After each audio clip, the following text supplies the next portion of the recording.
Ibu Bapak yang dikasihi Tuhan, selamat malam, jumpa kembali melalui sempaan kasih dan ketukan cinta Tuhan di malam ini dengan merenungkan firman Tuhan yang diberi judul Tuhanlah gunung batu kehidupan.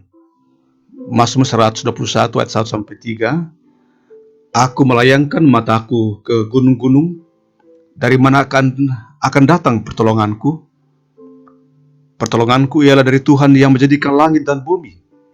Ia tak akan membiarkan kakimu goyah, penjagamu tidak akan terlelap. Saudara, Alkitab sering menggambarkan kehidupan kita sebagai orang Kristen dalam sebuah siara, sebuah perjalanan menuju sorga.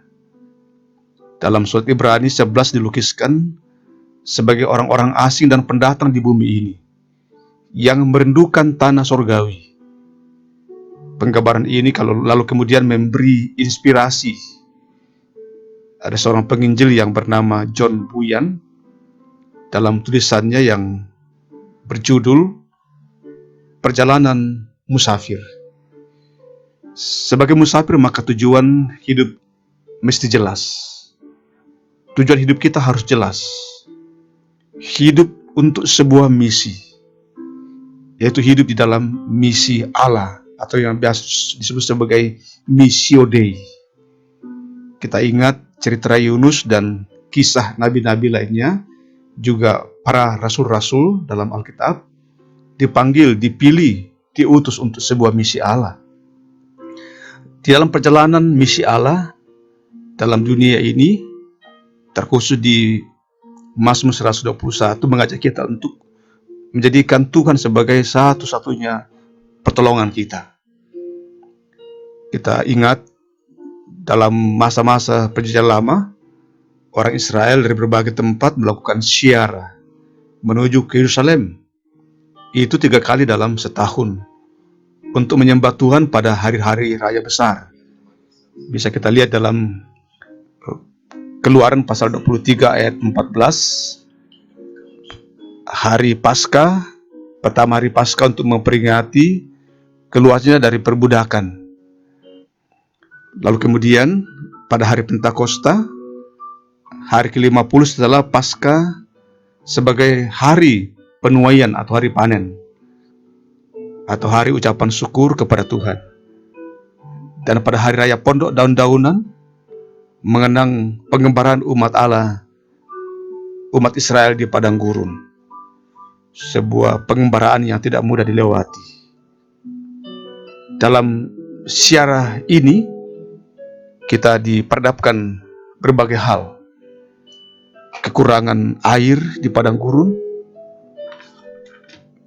tantangan jurang yang bisa saja mengancam nyawa, bisa saja berjumpa dengan binatang buas, juga perampokan, sakit penyakit yang sulit dihindari, situasi cuaca musim yang juga berubah-ubah.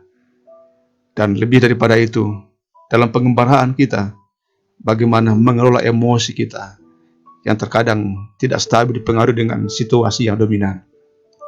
Dan berbagai hal-hal lagi yang kita jumpai dalam siara perjalanan rohani kita. Saudara, Mazmur 121 menarik untuk pembukaannya. Dikatakan, aku melayangkan mataku ke gunung-gunung, dari mana akan datang pertolonganku? Pada saat melihat gunung dari kejauhan, pemazmur membayangkan bahwa kemungkinan celaka bisa terjadi pada saat harus mendaki, pada saat di gunung-gunung itu. Juga di gunung-gunung kita jumpai kuil-kuil penyembahan berhala. Jadi di gunung-gunung selain bisa celaka karena terjal, juga di gunung sebagai tempat penyembahan kuil-kuil para berhala. Jadi memandang gunung-gunung sebenarnya juga sedang memandang bahaya. Dan hidup kita tak akan mungkin menghindari gunung.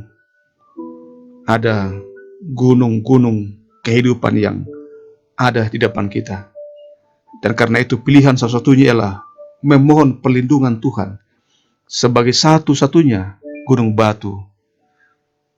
Kita ingat bangsa Israel ketika keluar dari Mesir, Justru di gunung menjadi tempat bangsa Israel beristirahat.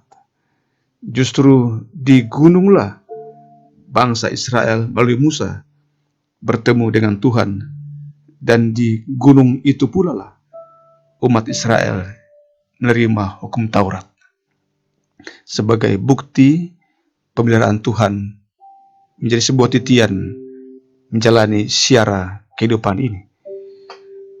Masa-masa COVID-19 memanggil kita semua untuk berpaling kepada Tuhan dan mengatakan, pertolonganku ialah dari Tuhan saja. Dari Tuhan yang menjadikan langit dan bumi. Ia tak akan membiarkan kakimu goyah. Penjagamu tidak akan terlelap. Kita berdoa. Ya Tuhan, Engkaulah satu-satunya pertolongan kami. Gunung batu yang teguh, tempat pertolongan kami. Tuhan, kami tak akan mungkin bisa menjalani perjalanan siara iman di dunia ini tanpa Engkau. Di depan kami terbentang perjuangan hidup yang akan kami arungi. Ada saudara kami, ada anak-anak kami yang sakit, orang tua kami dalam usia lanjut, suami, istri, dan kawan-kawan sepelayanan, perjuangan di tempat kerja kami, bagaimana kami mengembangkan usaha di masa-masa COVID ini. Sungguh hanya Engkaulah satu-satunya gunung batu, tempat kami bersandar dan bersandar. Hingga malam ini kami membutuhkan istirahat. Karuniakan kami pikiran-pikiran yang tenang, agar membuat tidur kami menjadi tenang. Baik kami yang tidur dan istirahat di rumah kami, dan terkhusus bagi anak-anak saudara kami yang terbaring di rumah sakit. Engkaulah penjaga hidup kami. Tuhan, ampuni dosa kami, dan dengarkan doa kami, dan kiranya Engkau terus berkenan memberikan berkat-Mu buat kami semua. Untuk semua itu, Bapa yang dikasihi Tuhan, buka hati dan kehidupan saudara, dan terima berkat dari Tuhan. Tuhan memberkati engkau dan melindungi engkau. Tuhan menyinari engkau dengan wajah-Nya dan memberi engkau kasih karunia. Tuhan menghadapkan wajah-Nya kepadamu dan memberi engkau damai sejahtera. Amin.